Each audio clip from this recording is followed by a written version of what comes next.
Okay, right. So we know two important things about this graph.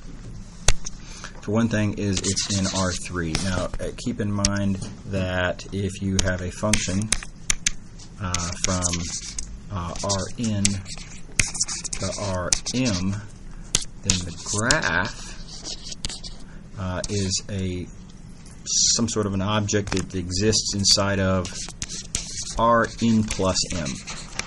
Right?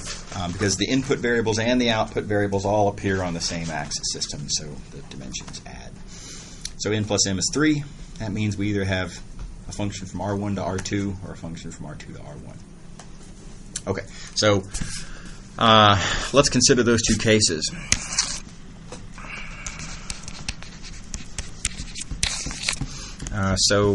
Possibility 1, f is from R1 to R2. Well, that picture would look like this, and algebraically, if we had one input that was x and two outputs that were y and z, then what that says is that for every value of x, right, we get corresponding output values of y and z, and so there'd be a corresponding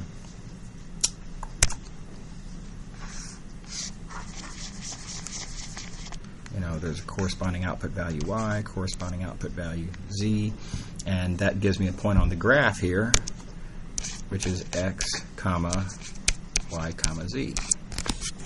Okay, and we get one of these for every input point. For every input point, there is a corresponding output point. Right? So as I move along, now this is just a geometric appeal, but as you move along the x-axis, for each one of those points, there's a corresponding output point. And I claim you'd get a curve, which is not a surface. Does that make sense? Yeah. Yeah.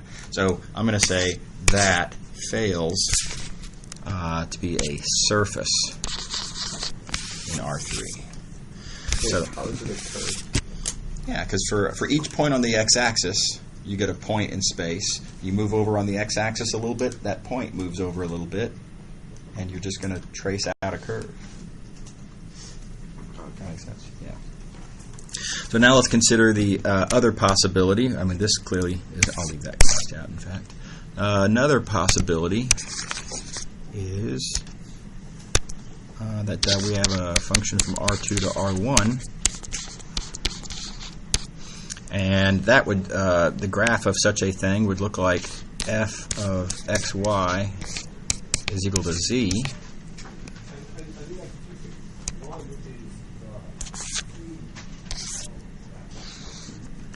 And, all right, that means that for every input point, for every xy,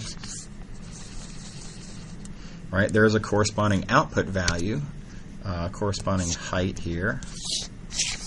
Z, thus giving you a point,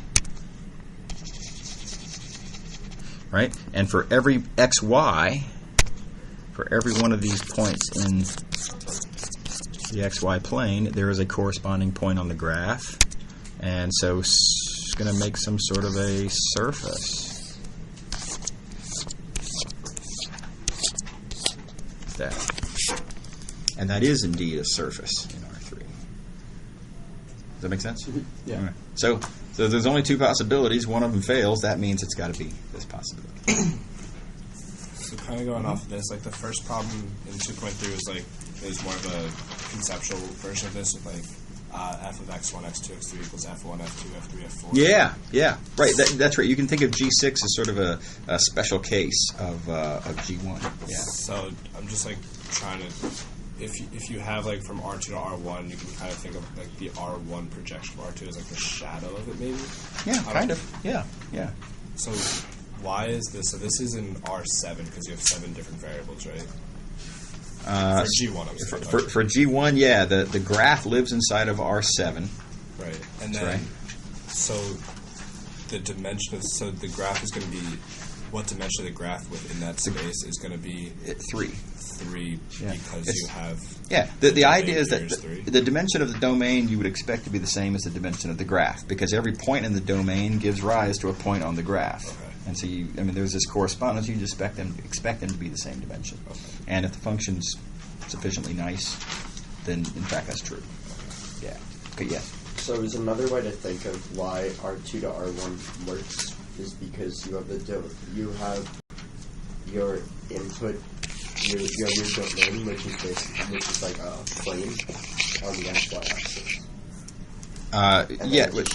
Yeah, kind of. To be really, really strictly rigorous about it, the domain is, excuse me, is R2. Yeah. Which is the collection of ordered pairs. And there's a temptation to say, oh, yeah, it's the XY plane inside of R3, and for intuitive purposes, yeah, you can kind of think of it that way. Strictly speaking, let me point out that the XY plane here in R3 is points of the form x, y, 0. So these points down here have a third coordinate. It's just that third coordinate is 0. That's not technically the same as a point that has 2 coordinates only, x, y. Full stop, right? But yeah, for intuitive purposes, totally. Right. So for the corresponding plane, like that's in red. Yeah. Surface. Yeah. Yeah. For the corresponding surface, do those all have the same z value? No. That's why I drew it kind of curved.